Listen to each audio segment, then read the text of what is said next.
नमस्कार दोस्तों।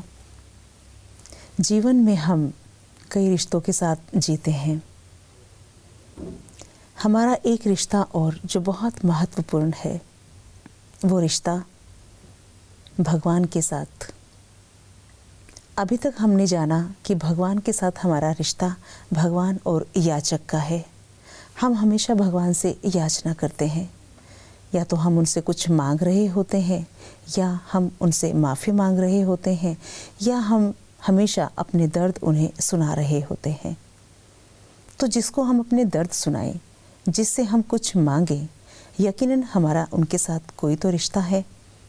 लेकिन अभी तक हमने जाना कि हमारा रिश्ता उनके साथ सिर्फ एक याचक का है। लेकिन भगवान हमारे न केवल मित्र हैं, दोस्त हैं, वो हमारे प्रियतम भी हैं, वो हमारे अन्नदाता भी हैं, वो दाता हैं जो हमेशा हमें देते हैं। उन रिश्तों को हम कैसे और निभा सकते हैं भगवान के साथ, और कैसे हम भगवान के ज़्यादा नज़दीक जा सकते हैं, वो कौन कौन से रिश्ते हैं जो भगवान से हम बना सकते हैं। हमें तो लगता है कि भगवान के साथ हमारा रिश्ता ऐसा होना चाहिए कि सभी रिश्ते उनसे छोटे लगें, हम अपने दिल की बात खुल के उनके साथ कर सकें। तो वो कौन कौन से रिश्ते हैं जो हम भगवान के साथ बना सकते हैं? क्या भगवान हमारे मित्र बन सकते हैं? चलिए बात करते हैं आज। और इस विषय पर बातचीत करने के लिए हमारे इस सफ़र में हमारे साथ हमारी आदरणीय कविता दीदी। दीदी ओम शांति। ओम शांति। दीदी, अभी तक हमने जाना कि भगवान के साथ हमारा रिश्ता जो है वो याचना का है। हमें लगता है कि वो एक ऊंचे धाम में रहते हैं, हम उनसे सिर्फ मांग सकते हैं। या फिर मैं तो ये भी कहूँगी कि भगवान के साथ हमारा एक डर का रिश्ता भी है। हमें जब डर लगता है तो हम भगवान को याद करते हैं, या फिर हमें भगवान से भी डर लगता है कि अगर हमने ऐसा कुछ किया तो शायद भगवान हमें सजा देंगे। तो भगवान के साथ और कौन कौन से रिश्ते हो सकते हैं, और जो अभी तक हमारे ये रिश्ते हैं इनमें कितनी सच्चाई है? बहुत ही अच्छा सवाल है जी। क्योंकि खुदा दोस्त से बढ़कर और कोई दोस्त हो नहीं सकता। जी। सबसे बड़ी बात है कि हम परमात्मा को पहले तो खुद को जाने हम कि हम किस लायक हैं। जी। हमारे में वास्तविकता ऐसे कौन से गुण हैं, हमारे में सचमुच ईमानदारी है, सच्चाई है, वो सादगी है कि हम किसी के काबिल हैं। हम खुद को परखें। हम हमेशा देखते हैं कि ये मेरा दोस्त हो जाए, वो मेरा दोस्त हो जाए, लेकिन क्या हम अपने दोस्त निभाने के काबिलियत है? हमारे में वो सच्चाई, वो ईमानदारी है, वो हम खुद जज करें। खुदा के प्रति तो हम अन्य कई सारी बातें करते हैं, लेकिन परमात्मा के साथ तो हम सारे रिश्ते निभाते हैं। सबसे पहले तो हमारे माता और पिता है। जी। मंदिर में जाते हैं तो कहते हैं कि तुम माता पिता, हम बालक तेरे, तुम्हारी कृपा से सुख घनेरे। सचमुच उनकी जब कृपा बनती है तो हमारे जीवन में कितने भी दुख, अशांति, वो सब खत्म हो जाता है, और हम अपार सुख और शांति, खुशियाँ जैसे हमारे जीवन में बाहर बनकर आ जाती है। जी। तो परमात्मा को क्या चाहिए हमसे? सच्चा मन, एक आत्मविश्वास चाहिए कि आगे वाले व्यक्ति को अगर विश्वास करते हो तो संपूर्ण विश्वास के साथ हम, और जब उसके ऊपर विश्वास करते हैं तो वो एक हमारे ऊपर बंध जाता है, बंधायमान हो जाता है कि नहीं, इस व्यक्ति ने मुझे अपना समझा, तो वह संपूर्ण समर्पण भाव से उनकी मदद करने के लिए तैयार हो जाता है। मनुष्य आत्मा ऐसा नहीं कर सकता। कोटों में कोई वैसा व्यक्ति होता है जो संपूर्ण समर्पण भाव से मदद करता है, लेकिन परमात्मा ऐसा साथी है, वो कभी धोखा नहीं दे सकता लाइफ में। वो हमेशा वो तत्पर रहेगा कि मेरा बच्चा, मेरा भक्त, मेरा जो संतान है किसी विघ्न में, समस्या में आ जाए और मैं उसकी मदद ना करूं, ऐसा हो नहीं सकता। वो 2 कदम आगे बढ़ कर के पहला देखेगा कि सुरक्षित तो है, बहुत आराम से ये जीवन जी रहा है, प्रेम से भोजन कर रहा है, इसका ध्यान रखा जा रहा है, वो हमेशा हम पर प्यार बरसाता रहेगा। फिर हमारे तो प्रति ऐसे होता है दीदी, अक्सर तो ऐसा होता है दीदी कि जैसे अभी आपने कहा कि हम अंदर से ईमानदार हैं, हम एक अच्छी सोच रखते हैं, लेकिन ज़्यादातर हम सबको पता है कि हम अंदर से ईमानदार नहीं हैं। हमें लगता है कि हम समाज में ईमानदारी के साथ नहीं रह सकते। हम कहीं ना कहीं छोटे छोटे छल कपट, चाहे वो बहुत साधारण से होते हैं, किसी का नुकसान भी उससे नहीं हो रहा होता, तो हमें लगता है हम भगवान की कृपा के पात्र नहीं हैं, तो उनसे हमारा एक रिश्ता कायम नहीं हो पाता भगवान के साथ। तो जब हमें ये लगता है कि हम ये सब हमारे अंदर बुराइयां हैं, उसके चलते भी क्या हम भगवान से रिश्ता बना सकते हैं? क्योंकि ये गिल्ट तो रहता है अंदर, ये आपराधिक बोध रहता है हमें कि हम उतने ईमानदार नहीं हैं, हम उतनी सच्चाई के साथ, सफाई के साथ, स्वच्छता के साथ जीवन नहीं जी रहे हैं, हम वासनाओं से भरे हुए हैं। तो क्या हम कैसे भगवान के साथ ऐसे में रिश्ता कायम कर सकते हैं? क्योंकि हमें तो लगता है कि हम जिस तरह के कार्य कर रहे हैं इससे तो हमें सज़ा ही मिलेगी, भगवान दंड ही देंगे हमें। ऐसा है क्या? वास्तविकता देखा जाता है जी, तो देने वाला जो दाता होता है वो आपकी कमी कमजोरी नहीं देखता। अच्छा, जो सच्चा साथी होता है वो हमेशा आपकी विशेषताओं को देखता है। भले आपके अंदर कितना भी कचरा हो, कितना भी कमी कमजोरियाँ हो, कितनी भी बुराई हो, लेकिन जो सच्चा दोस्त होता है वो आपकी हमेशा विशेषता देखता है। वो हमेशा आपको आगे बढ़ाने की सोचेगा। आप में कितनी भी बीमारियाँ हो, जीवन में कितनी भी कमजोरियाँ हो, कितनी भी गंदगी हो, लेकिन वो कभी नहीं सोचेगा कि मेरा दोस्त इन सब बातों से पीछे रह जाए। जो सच्चा दोस्त होता है वो आपको ऊपर उठाएगा। भले आप में है लेकिन उसको वो दिखाई नहीं देगा, वो देखेगा भी नहीं, देखने की कोशिश भी नहीं करेगा कि मेरे साथ जो दोस्ती की है उसके अंदर ये कमियां हैं, वो कभी झांकेगा नहीं। लेकिन वो सोचेगा कि जिसके साथ मैंने दोस्ती किया है तो वो मेरा दोस्त है, वो कई विशेषताओं से आगे आए और उसको सहानुभूति देगा, उसको मददगार बनेगा, उसको और भी नज़दीक जा कर के उसका हालचाल पूछ करके उसकी मदद करेगा, छोटी छोटी बातों में उसका ध्यान खिंचवाएगा। अगर गलत रास्ते पर भी जा रहा है तो उसको समझाएगा कि ये गलत है, ये सही नहीं है, ये आपको इस मार्ग पर नहीं चल। तो परमात्मा ऐसा साथी है जो हमको गलत राह पर जाने से बचाता है। गलत राह पर सोचने से भी हमको मजबूर नहीं करता है कि आप गलत हो। ये कहता है कि तुम जो भी हो आप मेरे हो, और उनके अंदर वो विशेषताएं देखता है और एक गुण उसके अंदर जो होता है वो उसको निखार लेके आता है, उसको उस गुण से आगे बढ़ाता है कि आप में ये गुण है। जब एक विशेषता हमारे अंदर आ जाती है तो सारी कमी कमजोरियां स्वतः ही खत्म हो जाती है। वो आगे नहीं बढ़ सकती। क्यों? हमारा दोस्त खुदा दोस्त है, वो खुदा दोस्त ने हमारी विशेषताएं देखी है, तो आगे वाले दोस्ती को पता चलता है कि मेरी कमी है, फिर भी भगवान नजरअंदाज कर रहा है, क्योंकि वो माता भी है, पिता भी है, खुदा भगवान भी है, बहन भी है, तो भाई भी, हर प्रकार के रिश्ते हमने निभाए हैं उसके साथ में। कि सर्व संबंध एक परमात्मा के साथ हमारे हो। तो सर्व संबंधों का मतलब क्या है कि हर रिश्ता उनके साथ हम बहुत प्यार से निभा रहे हैं, और वो बंधाए माने वो देता जरूर है, लेकिन हमें निश्चय और विश्वास। जी अक्सर क्या होता है दीदी, घर में जैसे माताओं बहनों की या सभी की एक आदत होती है कि सुबह हम उठते हैं, नहा धो के हम पूजा करते हैं। किसी दिन ऐसा हुआ कि हमारे पास समय नहीं है, हमने पूजा नहीं की, तो हमें पूरा दिन ये डर सताता है कि आज तो भगवान मुझसे नाराज़ हो जाएंगे क्योंकि मैंने आज पूजा नहीं की, भगवान की पूजा अर्चना न की। तो क्या भगवान नाराज़ होते हैं? भगवान कभी नाराज नहीं होते। भगवान को अगरबत्ती, फूल, कपूर, बेलपत्री कुछ भी नहीं चाहिए। मन, परमात्मा को सच्चा मन चाहिए। सच्चे मन से कहते ना, हाथ काटे दिल यार दे। भले आपके पास समय ना भी हो, लेकिन मन में प्रभु की गुणगान चल रहे हो, प्रभु के प्रति याद चल रही है, प्रभु के प्रति समर्पण भाव है, और उनकी जो आज्ञा है, जो श्रीमत है, वो हमारे दिल में समाई हुई है। हम मनमत पर नहीं चलते, लेकिन हम श्रीमत पर चलते। और श्रीमत का मतलब ये है कि परमात्मा की जो आशाएं है, जो इच्छाएं है, कि हम उस जीवन को अपने जीवन में धारण करें। जी। तो वो हमेशा हमारे साथ बने रहते हैं। परमात्मा को आरती लेकर के आ जाएंगे, नारियल तोड़ेंगे, फूल चढ़ाएंगे, तभी वो खुश हो जाएंगे। परमात्मा को सच्चा प्रेम चाहिए, सच्चा दिल की आसना चाहिए। जी। तो दीदी, जैसे हम देखते हैं कि हम जिनकी संतान हैं, जैसे हमारे माता पिता हैं, वो हमारे जैसे ही हैं, तो उनसे हमारा माता पिता का रिश्ता होता है। तो भगवान के साथ हम अपना रिश्ता कैसे जोड़ेंगे?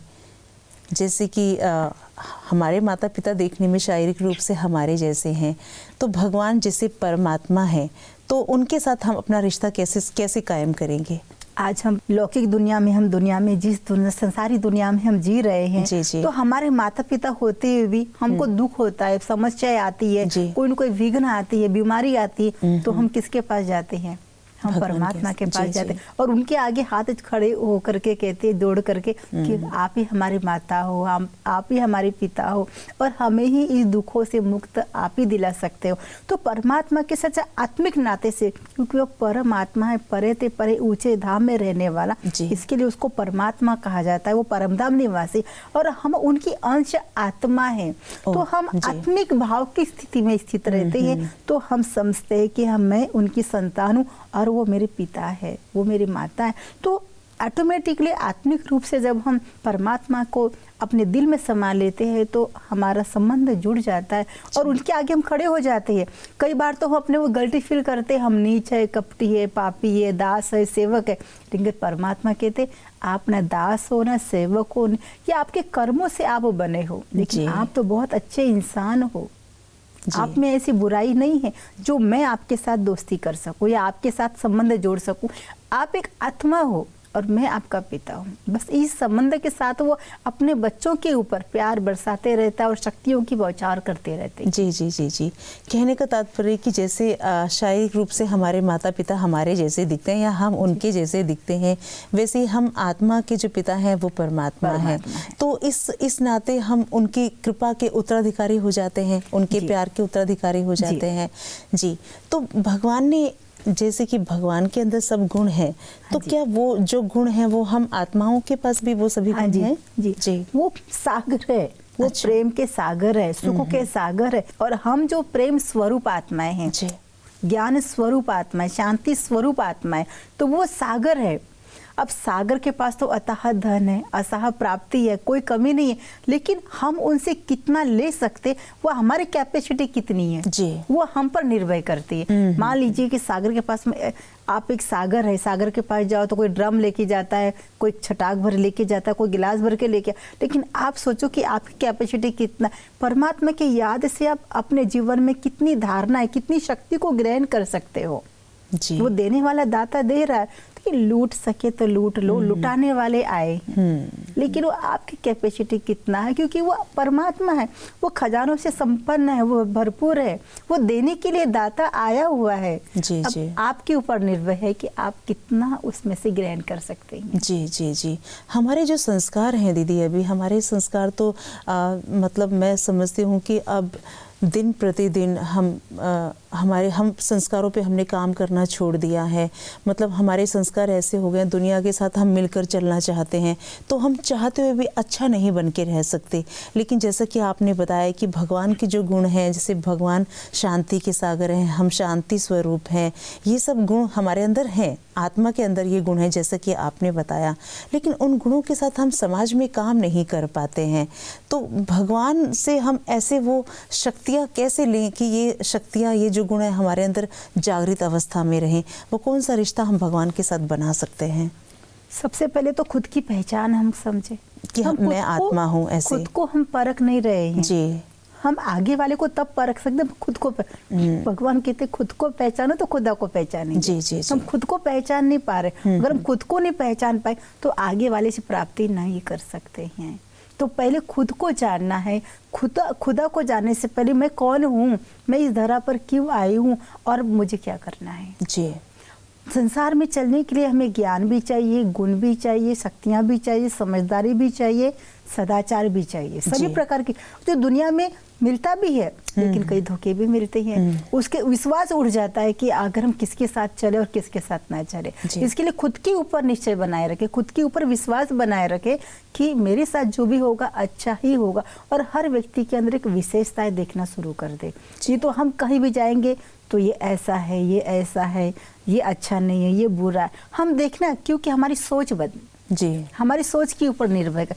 अगर हमें सोचने का कहते हैं चश्मा लगाओ तो ऐसा लगाओ कि जिसकी हर आत्मा की विशेषता दिखाई दे, कर्म दिखाई दे, तो दोस्ती उसी से होगी आपकी। जी जी जी बिल्कुल। आत्मा कुछ संस्कार लेके आती है, परमात्मा ने कुछ संस्कार दिए हैं हमें। जी जी जी, जी।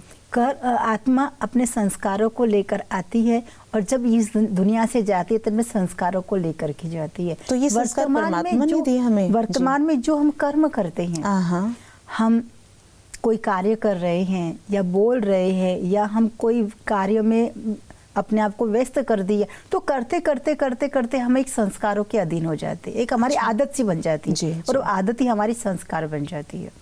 कहते ना, जब बच्चा जब संसार में आता है तो मतलब मुट्ठी बांध के आता है, है ना, तो वो अपने भाग्य को, अपने कर्म को अपने साथ में लेके आता है। और दुनिया से जाता है तो कहते राजा सिकंदर जब इस दुनिया से जाने लगे तो उन्होंने कहा कि मैंने इतना धन दौलत कमाई किया है जो, लेकिन मैं कुछ भी साथ में नहीं लेके जा सकता। मेरे दोनों हाथ मेरे अस्थि से बाहर रख दिया जाए ताकि दुनिया को पता चले कि मैं कुछ भी लेके नहीं जा सकता। लेकिन वास्तविकता हम लेके जाते अपने भाग्य को, अपने कर्म को हम अपने साथ में लेके जाते हैं। जी जी जी।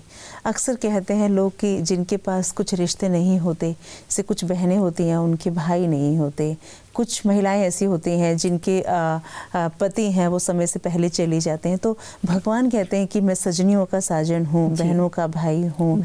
तो ये रिश्ता हम कैसे महसूस कर सकते हैं भगवान के साथ? हम एक उदाहरण देंगे। हम अभी दिल्ली गए हुए थे और दिल्ली में एक माता थी, तो उसको भगवान के प्रति असीम प्रेम। तो हमने माता से सवाल किया कि आपके कितने बच्चे हैं? उन्होंने तो पहले कहा कि मेरे 3 बच्चे हैं। अच्छा। तो मैंने कहा माता जी सिर्फ 3 बच्चे हैं और कोई बच्चा नहीं है? तो पक्का रही। फिर हमने परमात्मा की जो वाणी चलती रही तो उसको महसूस हुआ कि मेरा तो परमात्मा भी एक बच्चा है, मैंने जिसको अपना बनाया है और जिनको मैं मदद भी लेती हूँ। उसको फिर याद आया, फिर खड़े होके कहती दीदी मेरा सबसे बड़ा बेटा परमात्मा को बनाया है मैंने। तो मैंने कहा माता जी क्या अनुभव है आपका कि वो आपकी मदद भी करता है?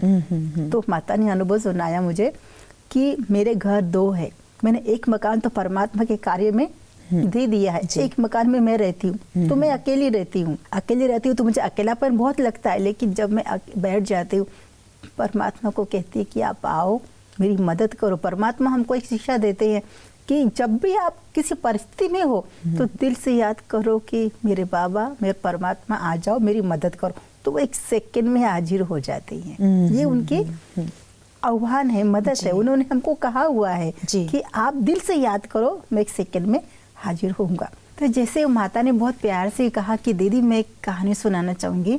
मेरी वास्तविकता जो जीवन की प्रणाली है, तो वो मैं खाना बनाती हूँ तो कहती बाबा मैं अकेले थोड़ी ना खाना बनाऊंगी, जब हम खाना साथ में खाएंगे तो साथ में तो बनाएंगे ना। तो परमात्मा मेरे साथ में आकर के ऐसी मदद करते हैं, मुझे लगता है कि परमात्मा आए हैं, मैं खाना बना रही हूँ तो मेरी मदद कर रहे हैं, मेरा हाथ पकड़कर मेरी सहायता कर।